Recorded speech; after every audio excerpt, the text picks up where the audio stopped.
আসসালামু আলাইকুম। সংবাদে আপনাদের সবাইকে স্বাগত জানাচ্ছি। আমি ফিরোজ তোহা। শুরুতেই আরবে কেবলস সংবাদ শিরোনাম। বাংলাদেশের সর্বশেষ গুরুত্বপূর্ণ আপডেট সংবাদে আপনাকে স্বাগত। শুরুতেই সংবাদ শিরোনাম, পরে বিস্তারিত। শুরুতেই জানাবো, আওয়ামী লীগ নিষিদ্ধের দাবিতে জুলাই আহতদের বিক্ষোভ। আওয়ামী লীগ নিষিদ্ধ ও জুলাই গণ অভ্যুত্থানে নির্বিচারে গণহত্যা চালানোর দায়ে বিচার নিশ্চিতের দাবিতে বিক্ষোভ মিছিল করেছে জুলাই গণ অভ্যুত্থানে আহত ছাত্র জনতা। শনিবার 11টার দিকে ঢাকা বিশ্ববিদ্যালয় ঢাবি সন্ত্রাস বিরোধী রাজু ভাস্কর্যের পাদদেশে এই বিক্ষোভ মিছিল অনুষ্ঠিত হয়। এরপর জানাবো, আওয়ামী লীগের বিচার হলে জাতীয় পার্টিরও শাস্তি হওয়া উচিত বলেন ইশরাক হোসেন।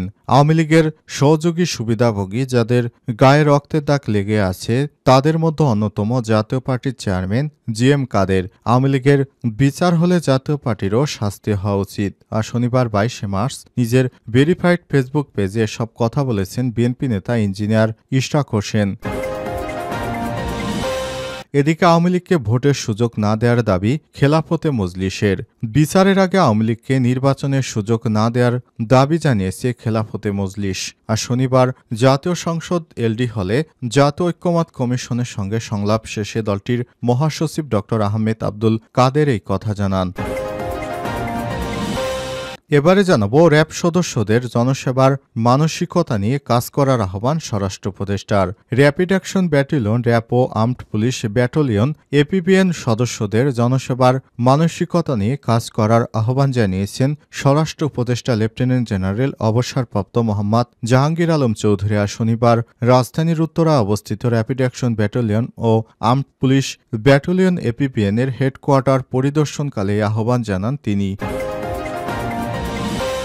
এদিকে তারেক রহমান দেশে ফিরবেন কবে জানালেন ফখরুল। বিএনপির মহাসচিব মির্জা ফখরুল ইসলাম আলমগীর বলেছেন, দলের ভারপ্রাপ্ত চেয়ারম্যান তারেক রহমান দেশে ফেরা নিয়ে এখনও কোনো পদক্ষেপ হয়নি। যখন উপযুক্ত সময় মনে হবে তখনই দেশে ফিরবেন তিনি। এবং সর্বশেষ জানাবো, ডক্টর মোহাম্মদ ইউনুস ও সেনাপ্রধানকে নিয়ে আসিফ মাহমুদের ভিডিও ভাইরাল। ডক্টর মোহাম্মদ ইউনুসকে নিয়ে সেনাপ্রধানের আপত্তি, যেখানে সেনাপ্রধান ডক্টর মোহাম্মদ ইউনুসকে ক্ষমতা দেওয়ার বিষয়ে আপত্তি জানিয়েছিলেন, কিন্তু শিক্ষার্থীদের জোরাজোরির কারণে প্রফেসর ডক্টর মোহাম্মদ ইউনুসকে ক্ষমতা বসাতে বাধ্য হন সেনাপ্রধান। সেখানে ডক্টর মোহাম্মদ ইউনুসকে সেনাপ্রধান বলেছিলেন, ডক্টর মোহাম্মদ ইউনুস একজন কনভিক্টেড পারসন, তাকে কি করে ক্ষমতায় বসানো যায়। কিন্তু আসিফ মাহমুদ সহ অন্যান্য সমন্বয়করা বলেছিলেন, তাকেই আমরা ক্ষমতায় বসাতে চাই, কারণ তিনি একটি আন্তর্জাতিক পর্যায়ের লোক। তিনি ক্ষমতায় বসলে দেশের অনেক সুবিধা হবে। প্রিয় দর্শক, এ বিষয়ে আসিফ মাহমুদ সজীব ভূঁইয়া টেলিভিশনে একটি সাক্ষাৎকার দিয়েছেন। সেই ভিডিওটি ইতিমধ্যেই সামাজিক যোগাযোগ মাধ্যমে ভাইরাল হয়েছে। এতক্ষণ শুনছিলেন সংবাদ শিরোনাম, এবারে বিস্তারিত। তবে তার আগে বন্ধুরা, অনুরোধ থাকবে সংবাদটিতে একটি লাইক দিন। এই চ্যানেলে আপনি নতুন হয়ে থাকলে আমাদের সংবাদটি দেখতে দেখতে চ্যানেলটি সাবস্ক্রাইব করে রাখুন। কমেন্ট করে বন্ধুরা আপনার মূল্যবান মতামত জানিয়ে দিন আপনি বিশ্বের কোন দেশ থেকে বা বাংলাদেশের কোন স্থান থেকে আমাদের সংবাদটি দেখছেন এবং শুনছেন। এবারে বিস্তারিত। আওয়ামী লীগ নিষিদ্ধের দাবিতে জুলাই আহতদের বিক্ষোভ। আওয়ামী লীগকে নিষিদ্ধ জুলাই গণ অভ্যুত্থানে নির্বিচারে গণহত্যা চালানোর দায়ে বিচার নিশ্চিতের দাবিতে বিক্ষোভ মিছিল করেছে জুলাই গণ অভ্যুত্থানে আহত ছাত্র জনতা। শনিবার বেলা 11টার দিকে ঢাকা বিশ্ববিদ্যালয় ঢাবি সন্ত্রাস বিরোধী রাজু ভাস্কর্যের পাদদেশে এই বিক্ষোভ মিছিল অনুষ্ঠিত হয়। সময় তারা, ফ্যাসিবাদের ঠিকানা এই বাংলায় হবে না, আমার সোনার বাংলায় আওয়ামী লীগের ঠাঁই নাই, খুনি লীগের ঠাঁই নাই আমার সোনার বাংলায়, দিল্লি না ঢাকা, ঢাকা ঢাকা প্রভৃতি স্লোগান দিতে থাকেন। বক্তারা বলেন, আওয়ামী লীগকে অতি দ্রুত নিষিদ্ধ করতে হবে, পাশাপাশি গণহত্যার জন্য তাদের বিরুদ্ধে বিচার করতে হবে। এছাড়াও বর্তমান যারা আওয়ামী লীগকে পুনর্বাসনের জন্য কথা বলছেন তাদের গণমাধ্যমে প্রকাশ্যে ক্ষমা চাইতে হবে। এ সময় জুলাই অভ্যুত্থানে আহত ও শহীদ পরিবারের সদস্যদের দাপ্তরিক কাজে গেলে সেখানে সহযোগিতা করার পরিবর্তে বহাল তবিয়তে থাকা আমি দোসরেরা বিভিন্ন বাধা ও সময়ক্ষেপণ করেন বলে দাবি করেছেন তারা। এ সময় জুলাই অভ্যুত্থানে অংশ নেয়া মোহাম্মদ আরমান বলেছেন, আমরা জীবন দিতে পুনরায় নামব, কিন্তু আওয়ামী লীগকে পুনর্বাসনের কথা যারা বলবে তাদের বাংলাদেশ থেকে নিশ্চিহ্ন করে ফেলব। যারা আওয়ামী লীগের পক্ষে কথা বলছেন, যারা গণহত্যাকারী এবং হত্যাকারীদের পক্ষে কথা বলেন তারা সমান অপরাধী। আমরা আপনাদেরকে সতর্ক করে দিতে চাই, আপনারা যদি আওয়ামী লীগের পক্ষে একটা কথাও বলেন এবং অতীতে যারা আওয়ামী লীগের পক্ষে কথা বলেছেন আগামী 48 ঘন্টার মধ্যে গণমাধ্যমে এসে ক্ষমা না চান তবে আপনাদেরও বিচারের কাঠগড়ায় দাঁড় করাবো। এ সময় তিনি আর বলেছেন, আওয়ামী লীগ বাংলাদেশকে ধ্বংস করে দিয়েছে। তারা 17 বছর বিভিন্ন জায়গায় তাদের দোসরদের বসিয়ে তলে তলে বাংলাদেশটাকে নষ্ট করেছে। সময় জুলাই গণ অভ্যুত্থানে আহত আশরাফুল বলেন, স্বৈরাচার খুনি হাসিনা আবার নতুন করে ষড়যন্ত্র শুরু করেছে। আমাদের হাজার হাজার ভাইয়ের রক্তের বিনিময়ে সেই ষড়যন্ত্রকে রুখে দিতে চাই। খুনি হাসিনা যতদিন না পর্যন্ত ফাঁসি রায় আসবে ততদিন পর্যন্ত আমাদের রাজপথে থাকতে হবে, আমরা রাজপথ ছাড়ব না। আওয়ামী লীগের বিচার হলে জাতীয় পার্টিরও শাস্তি হওয়া উচিত বললেন ইশরাক। আওয়ামী লীগের সহযোগী ও সুবিধাভোগী যাদের গায়ে রক্তের দাগ লেগে আছে তাদের মধ্যে অন্যতম জাতীয় পার্টির চেয়ারম্যান জি.এম. কাদের। আওয়ামী লীগের বিচার হলে জাতীয় পার্টিরও শাস্তি হওয়া উচিত। শনিবার 22 মার্চ নিজের ভেরিফাইড ফেসবুক অ্যাকাউন্টে দেখ স্ট্যাটাসে সব কথা বলেছেন বিএনপির আন্তর্জাতিক বিষয়ক কমিটির সদস্য ইঞ্জিনিয়ার ইশরাক হোসেন।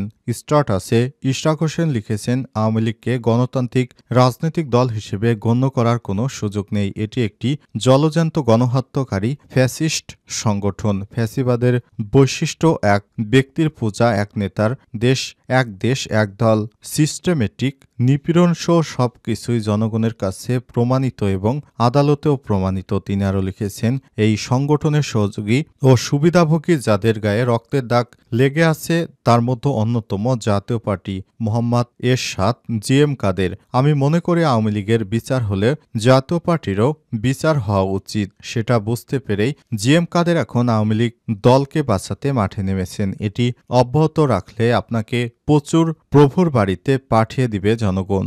এ সময় তিনি জি.এম. কাদেরকে সতর্ক করে বলেছেন, ভবিষ্যতে যেন আর আওয়ামী লীগের ব্যাপারে আপনার কোনো কার্যক্রম বাংলাদেশে না দেখি বলেও ঘোষণা দেওয়া হয়। আওয়ামী লীগকে ভোটের সুযোগ না দেওয়ার দাবি খেলাফতে মজলিসের। বিচারের আগে আওয়ামী লীগকে নির্বাচনের সুযোগ না দেওয়ার দাবি জানিয়েছে খেলাফতে মজলিস। শনিবার 22 মার্চ সকালে জাতীয় সংসদের এলডি হলে জাতীয় ঐক্যমত কমিশনের সঙ্গে সংলাপ শেষে দলটির মহাসচিব ড আহমেদ আব্দুল কাদের এই কথা জানান। তিনি আরও বলেছেন, 166টি প্রশ্নমালা যে স্প্রেডশিট দেওয়া হয়েছে তার মধ্যে 140টিতে তারা একমত পোষণ করেছেন, 10টিতে একমত নয় এবং 15টিতে আংশিক এবং 1টিতে আলোচনা প্রয়োজন আছে বলে মনে করেন তারা। নির্বাচনের আগে প্রয়োজনীয় সংস্কারের দিকে গুরুত্ব দেওয়া হয়েছে, যা 10 মাসের মধ্যে করা সম্ভব বলেও মন্তব্য করেন দলটির মহাসচিব। এর আগে সকাল 9:30টার দিকে খেলাফতে মজলিসের প্রতিনিধি দলের সঙ্গে শুরু হয় সংলাপে নতুন দেশ ঐক্যমত কমিশনের সহসভাপতি আলী রিয়াজ এবং খেলাফতে মজলিসের মহাসচিব আহমেদ আব্দুল কাদের পরে জাতীয় ঐক্যমত কমিশনের সঙ্গে সংলাপে যোগ দেয় লেবার পার্টির। সংস্কার কার্যক্রম ঐক্যমত তৈরি করতে জাতীয় ঐক্যমত কমিশনের সংলাপ শুরু হয় গত বৃহস্পতিবার 20 মার্চ। প্রথম দল হিসেবে লেবারের ডেমোক্রেট পার্টি এলডিপির সঙ্গে সংলাপে বসে। র‍্যাব সদস্যদের জনসেবার মানসিকতা নিয়ে কাজ করার আহ্বান স্বরাষ্ট্র উপদেষ্টার। স্বরাষ্ট্র উপদেষ্টা লেফটেন্যান্ট জেনারেল জাহাঙ্গীর আলম চৌধুরী বলেছেন, র্যাপিড অ্যাকশন ব্যাটালিয়ন র্যাব ও আর্মড পুলিশ ব্যাটালিয়ন এপিবিএন সদস্যদের জনসেবার মানসিকতা নিয়ে কাজ করার আহ্বান জানায়। আজ 22 মার্চ রাজধানীর উত্তরায় অবস্থিত র্যাপিড অ্যাকশন ব্যাটালিয়ন র্যাব ও আর্মড পুলিশ ব্যাটালিয়ন এপিবিএনের হেডকোয়ার্টার পরিদর্শনকালে তিনি আহ্বান জানান। এ সময় স্বরাষ্ট্র উপদেষ্টা বাহিনী দুইটি কার্যক্রম সম্পর্কে খোঁজখবর নেন এবং অধস্তন ফোর্সদের বাসস্থান, খাবার ও আনুষঙ্গিক সুবিধা নিশ্চিতকরণ ও এ সম্পর্কে যত্নবান হওয়ার জন্য ঊর্ধ্বতন কর্মকর্তাদের নির্দেশ দেন। পরিদর্শনকালে স্বরাষ্ট্র উপদেষ্টার সঙ্গে বাহিনীর দুইটি ঊর্ধ্বতন কর্মকর্তারা উপস্থিত ছিলেন। স্বরাষ্ট্র উপদেষ্টা জানিয়েছেন, বাংলাদেশে আইনশৃঙ্খলা পরিস্থিতি পরিস্থিতি স্বাভাবিক রাখতে আইনশৃঙ্খলা রক্ষাকারী বাহিনীর সদস্যদেরকে আরও সক্রিয় হতে হবে। বিগত ফ্যাসিস্ট সরকার পালিয়ে যাওয়ার পর দেশে যে আইনশৃঙ্খলার নাজুক পরিস্থিতি সৃষ্টি হয়েছিল, সেখানে পুলিশের সদস্যরা দেশে কয়েকদিন কর্মবিরতি পালন করে এই সুযোগে অনেক নতুন নতুন অপরাধী সৃষ্টি হয়েছে। আবার অনেক সন্ত্রাসী এখন চাঁদাবাজি করতে না পেরে প্রকাশ্যে তারা ডাকাতির মতো অনেক হানাহানির ঘটনা ঘটাচ্ছে। এই বিষয়গুলো অবশ্যই এপিবিএন সদস্য এবং র্যাবের সদস্যদের নজরদারিতে রাখতে হবে। তা না হলে দেশে আইন শৃঙ্খলা পরিস্থিতি ঠিক হবে না। র্যাবের সদস্যদেরকে আরও অতিরিক্তভাবে দায়িত্ব পালন করে দেশকে একটি সুন্দর সুশৃঙ্খল পর্যায়ে নিয়ে আসতে হবে। এ সময় তিনি আরও বিভিন্ন বিষয় নিয়ে আলাপ করেছেন এবং র্যাব ও এপিবিএন সদস্যদের কোয়ার্টারগুলো পরিদর্শন করেছেন।